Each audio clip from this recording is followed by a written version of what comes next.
अस्सलाम वालेकुम। हैप्पी किसान पाकिस्तान तो खुश आमदीद। लो जी दोस्तों, अज की जी वीडियो है और रूटीन नालों ज़रा हट के मेरा साडा एक दोस्त भरा साडे भाई जान ने उन्होंने स्पैशल रिक्वेस्ट की थी कि एक ज़रा मुर्गियां ते वीडियो जी है लाजमी दिओ। और अज की वीडियो च मैं अपने लोगों नाल कोई चंद गल्लां शेयर करांगा इन्हां मुर्गियां के हवाले नाल। और यकीनन यह जड़ियां ने इंशाअल्लाह ताला दोस्तों वास्ते फ़ायदेमंद होणगियां। लो जी, ये घर दे वास्ते अंडे वास्ते गोश्त वास्ते बच्चों के अंडिया वास्ते सर्दियों लई ये मुर्गियां जड़ियां थोड़ियां रखियां गई ने।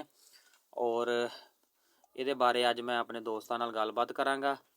लो जी, यह तकरीबन ना इस तरह के खुडे दे विच 15 जानवर पाए आ जी। 2 मुर्गे आ, 13 मुर्गियां ने। और अगर तुसी 20 मुर्गियां 2 मुर्गे भी रख लो तो वह काफ़ी ने।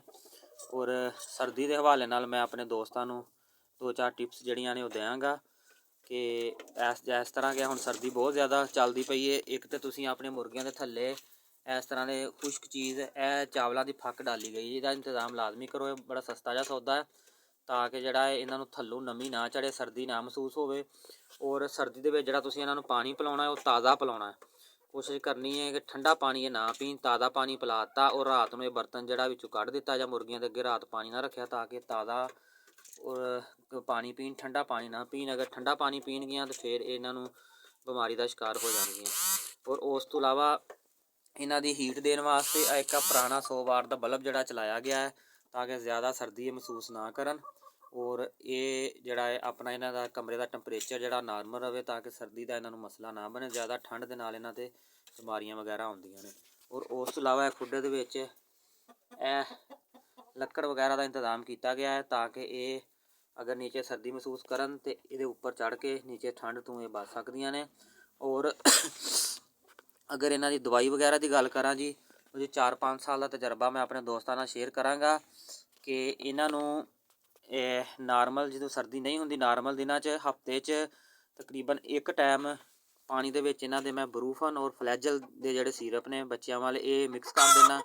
और इहो ही वह पानी पी लेंदियां ने। एक हफ्ते बाद तकरीबन दवाई मिक्स कर दी जाती है और ये बीमारियां तो महफूज रहिंदियां ने।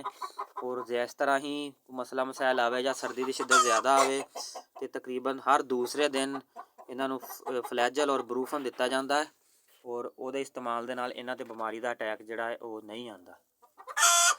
लो जी, बड़ा ज़बरदस्त तरीकाकार है जी। तुसीं इहनूं रख के अपने सर्दी दे विच देसी अंडा जड़ा तुसीं वो लै सकदे हो। इन्हां दे अंडे देने वास्ते जगह बनाई गई है जी।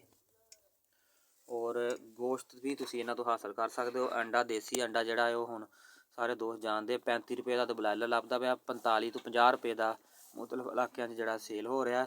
और जे मैं गल करा अपने दोस्तों नाल, ये तकरीबन मुर्गी जड़ी है 1100 तो 1200 ग्राम तो जो होंगी है उदों ये अंडा देना शुरू कर दी है।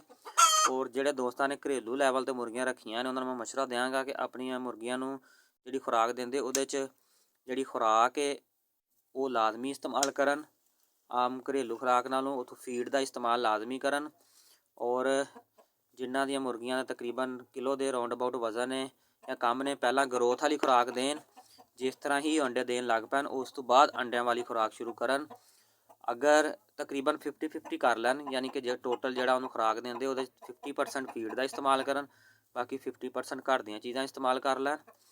और अगर तुसीं फीड का इस्तेमाल करोगे तो तुहाडी अंडे की एवरेज जी वध जाएगी। और अंडा देने तो पहला तुसीं ग्रोथ वाली जी फीड वो देनी है, अंडियां वाली फीड जी वो नहीं देनी। अगर तुसीं अपनी छोटी मुर्गी नूं अंडे वाली फीड दे दोगे तो वो फिर चर्बी चढ़ जाती, वो अंडा जड़ा बहुत लेट कर देंदी है। इस वास्ते तुसीं पहला ग्रोथ वाली फीड जी उन्होंने पाउनी है। उस तो बाद तुसीं जिस तरह ही अंडे देने शुरू कर देन उस तो बाद तुसीं अंडे वाली फीड जी है वो तकरीबन 50% दूसरिया चीज़ां दे लो, 50% जी फीड जी देंदे रहो। वो अंडे की एवरेज जी बड़ी ज़बरदस्त आएगी। और सर्दी तो बचाने वास्ते यह जड़ा 100 वाट का बल्ब ये लाजमी है जी। और इनू 4 चफेरे जड़ा तुहाडा इन्हां दा खुडा ढप्पिया होना चाहिए, सर्दी ना दाखल होवे क्योंकि सर्दी इन्हों काफ़ी मुतासर करती है। और मैं दोस्तों को मशवरा देंगा कि तुसीं छोटे जे लैवल ते घरेलू लैवल ते तुसीं ये लाजमी सर्दी दे विच कम अज़ कम अपने घर इन्हां नूं मुर्गियां नूं ऐड करिया करो ताकि तुहानूं सर्दी दे विच घरेलू आंडा मिल जाए और गोश्त मिल जाए। ਔਰ ਇਹ ਤਕਰੀਬਨ ਤੁਸੀਂ ਅਗਰ ਇਹਨੂੰ ਮੁਰਗੀਆਂ ਰੱਖ ਕੇ ਸਰਦੀ ਦੇ ਵਿੱਚ ਆਪਣੇ ਘਰ ਵਾਸਤੇ ਇਸਤੇਮਾਲ ਕਰੋਗੇ, ਤੁਹਾਨੂੰ ਤਕਰੀਬਨ ਜਿਹੜਾ ਆਂਡਾ 40 ਰੁਪਏ ਦਾ ਮਿਲਦਾ, ਉਹ 20 ਰੁਪਏ ਦੀ ਕਾਸਟ 'ਚ ਤੁਹਾਨੂੰ ਇੱਕ ਆਂਡਾ ਮਿਲ ਜਾਏਗਾ। ਔਰ ਸਾਰਾ ਸਾਫ ਸੁਥਰਾ ਕੰਮ ਹੋਏਗਾ ਤੁਹਾਡੇ ਸਾਹਮਣੇ। ਔਰ ਤੁਸੀਂ ਅਗਰ ਇਹਨਾਂ ਨੂੰ ਰੱਖਣਾ ਚਾਹੁੰਦੇ ਹੋ ਸਰਦੀਆਂ 'ਚ ਆਂਡੇ ਲੈਣ ਵਾਸਤੇ, ਤੇ ਸਤੰਬਰ ਦੇ ਵਿੱਚ ਤੁਸੀਂ ਜਿਹੜਾ ਨਾ ਉਹ 600 ਤੋਂ 700 ਗ੍ਰਾਮ ਤੱਕ ਜਿਹੜਾ ਮਾਲ ਹੈ ਉਹ ਲੈ ਲੈਣਾ ਹੈ। ਔਰ ਉਹਨੂੰ ਗਰੋਥ ਵਾਲੀ ਖੁਰਾਕ ਜਿਹੜੀ ਸ਼ੁਰੂ ਕਰ ਦੇਣੀ ਹੈ। ਤਕਰੀਬਨ ਜਿਸ ਤਰ੍ਹਾਂ ਹੀ ਇਹ 2 ਮਾਹ 'ਚ ਆਪਣਾ ਵਜ਼ਨ ਪੂਰਾ ਕਰਕੇ 1100-1200 ਗ੍ਰਾਮ ਤੇ ਜਾਏਗੀ, ਅੰਡਾ ਦੇਣ ਲੱਗ ਪਏਗੀ। ਔਰ ਨਵੰਬਰ ਦੇ ਵਿੱਚ ਅੰਡਾ ਸ਼ੁਰੂ ਹੋ ਜਾਏਗਾ। ਔਰ ਨਵੰਬਰ ਤੋਂ ਲੱਗ ਕੇ ਦਸੰਬਰ, ਜਨਵਰੀ, ਫਰਵਰੀ, ਮਾਰਚ, ਅਪ੍ਰੈਲ ਤੱਕ ਤੁਹਾਨੂੰ ਪਤਾ ਹੈ ਕਿ ਅੰਡੇ ਦੀ ਜ਼ਰੂਰਤ ਰਹਿੰਦੀ, ਜ਼ਿਆਦਾ ਅੰਡੇ ਦੀ ਖਪਤ ਰਹਿੰਦੀ, ਤੁਹਾਨੂੰ ਅੰਡਾ ਮਿਲਦਾ ਰਹੇਗਾ।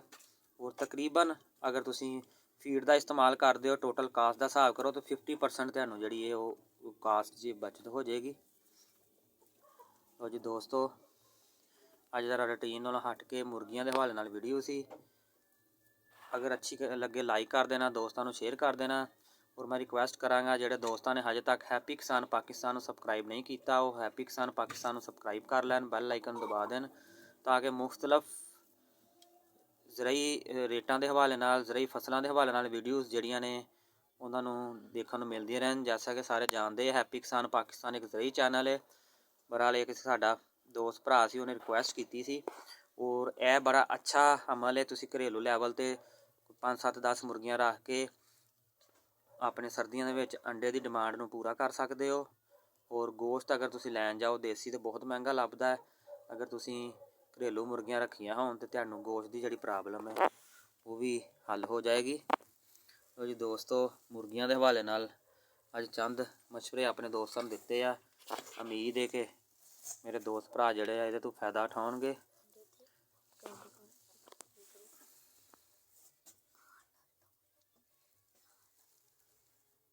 ਲੋ ਜੀ, ਇਹ ਫਿਲਹਾਲ ਇੱਕ ਆਂਡਾ ਪਿਆ ਹੈ ਜੀ, ਕੁਛ ਆਂਡੇ ਉਠਾ ਲਏ ਨੇ। ਤਕਰੀਬਨ ਜਿਹੜੀਆਂ 13 ਮੁਰਗੀਆਂ ਨੇ, ਐਵਰੇਜ 10 ਆਂਡੇ ਡੇਲੀ ਜਿਹੜੇ ਇਹਨਾਂ ਦੇ ਆ ਰਹੇ ਆ। ਮੁਕੰਮਲ ਫੀਡ ਜਿਹੜੀ ਇਹਨਾਂ ਨੂੰ ਨਹੀਂ ਪਾਈ ਜਾ ਰਹੀ, ਵਿੱਚ ਘਰੇਲੂ ਚੀਜ਼ਾਂ ਵੀ ਇਸਤੇਮਾਲ ਕੀਤੀਆਂ ਜਾ ਰਹੀਆਂ ਨੇ। ਔਰ ਮੈਂ ਆਪਣੇ ਦੋਸਤਾਂ ਨੂੰ ਇੱਕ ਹੋਰ ਮਸ਼ਵਰਾ ਦਿਆਂਗਾ ਕਿ ਅਗਰ ਉਹ ਘਰ ਦੇ ਲੈਵਲ 'ਤੇ ਰੱਖਣੇ ਚਾਹੁੰਦੇ, ਆਪਣਾ ਘਰ ਦਾ ਜਿਹੜਾ ਕੋਈ ਸਾਲਨ ਵਗੈਰਾ ਜਾਂ ਕੋਈ ਰੋਟੀ ਚਾਵਲ ਵੱਧ ਜਾਂਦੇ ਜਿਹੜੇ ਉਹ ਵੇਸਟ ਕਰਦੇ, ਉਹ ਇਹਨਾਂ ਨੂੰ ਡਾਲੇ ਜਾਣ। ਔਰ ਇਹਦੇ ਤੋਂ ਤੁਸੀਂ ਉਹਨੂੰ ਜ਼ਾਇਆ ਕਰਨ ਦੀ ਬਜਾਏ ਤੁਸੀਂ ਬਿਹਤਰ ਜਿਹੜਾ ਫ਼ਾਇਦਾ ਉਠਾ ਸਕਦੇ ਹੋ। ਲੋ ਜੀ ਦੋਸਤੋ, ਤੁਹਾਡੇ ਤੋਂ ਮੈਂ ਇਜਾਜ਼ਤ ਚਾਹਾਂਗਾ ਜੀ।